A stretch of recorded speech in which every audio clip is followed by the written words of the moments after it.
Estamos de volta com o programa Cidadania, hoje falando sobre literatura. Estou conversando com Manuel Matias, ele que escreveu já o seu segundo livro, chamado Olhar Avesso. Nós estamos conversando aqui com ele sobre essa obra. Manuel, você estava falando ali que algumas pessoas se identificaram, né, com o pessoal da gráfica, né, que editou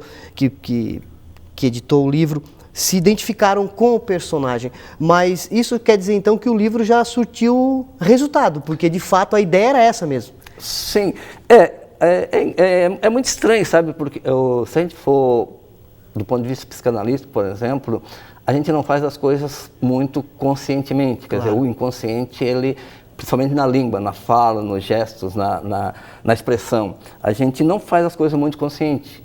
Mesmo que eu planeje um livro e produza racionalmente, eu vou escrever assim, contar a história dessa pessoa, desse ponto de vista. O leitor, e eu não tenho esse controle também no fazer isso, porque muita coisa escapa, vem sentimento meu, vem sentimento do meio, e vem muito sentimento do autor, com certeza, eu digo o sentimento meu, vem mesmo, o olhar, aquilo que a gente capta do olhar do outro, e é capaz de sentir assim, não, ele está pensando isso, ele está sentindo isso. Então, essa identificação, ela vem, daí que eu acho estranho na literatura, né, e que a gente estava conversando antes, é que aquilo que eu via desse sujeito, dessa pessoa, e do seu comportamento, do seu gesto, da sua vestimenta, do seu andar, eu vi pouco dele, mas eu via muita gente falar, fulano de tal age assim, assim. Então, quem é que é essa pessoa? É aquilo que os outros falaram sobre ele. Então eu procuro retratar aquilo. Eu vi alguém dizer que ele ia nas repartições, chegava lá, pedia um papel em branco e pedia um carimbo. Né? Assim, por que uma pessoa faria isso? Né? Essa pessoa, qual a normalidade disso? Qual a fundamentação, digamos, eu gosto muito de psicologia, sou formado em pedagogia e gosto, estudo voluntariamente a psicologia, e me preocupa com esse tipo de olhar, né, de pessoas que são tidos como loucos, como fora do normal, como, digamos, que está fora da casinha, como se diz no popular, né? Certo. Aí eu pergunto, quem realmente está na casinha? Né? O padre que vai todo dia rezar a missa, o delegado que vai todo dia para a delegacia e faz isso, faz aquilo, o trabalhador, como diz Raul Seixas, né, que vai todo dia para o trabalho sem saber se é bom ou se é ruim. Então, a gente, quem realmente está dentro da casinha e diz assim, não, eu sou um cidadão centrado e perfeito. Né?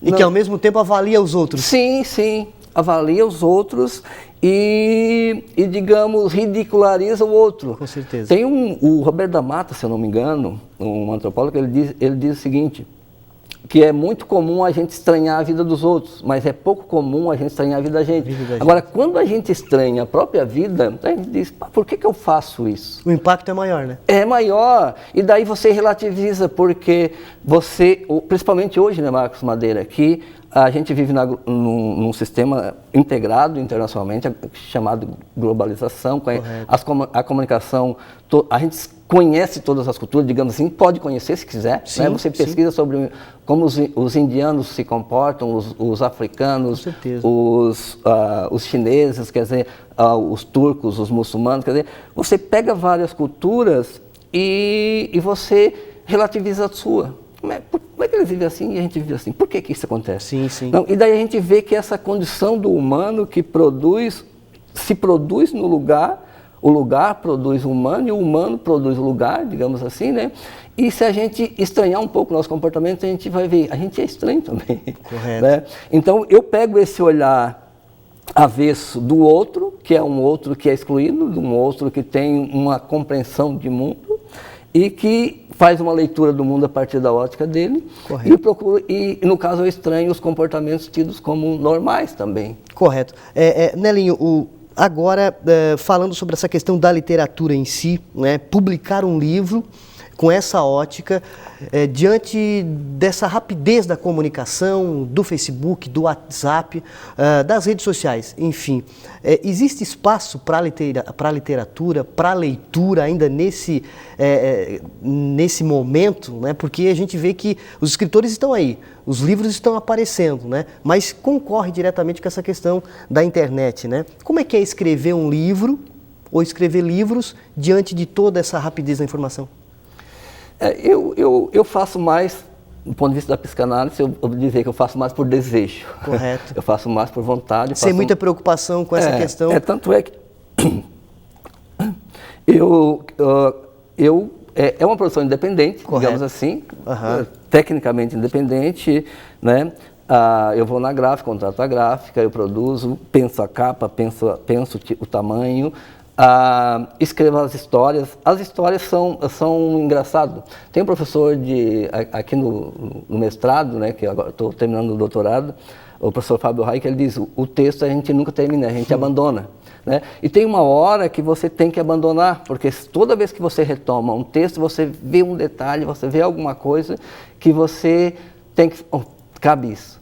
E como esses aqui são contos, já que ele já tem uma história comigo, eu disse assim, não, está na hora de abandoná-los, está na hora de publicá-los, porque eu não consigo mais, eu começo a distorcer. O restante deixa para o público imaginar. Sim, e isso é muito engraçado, porque isso na teoria literária, por exemplo, o que é que se diz?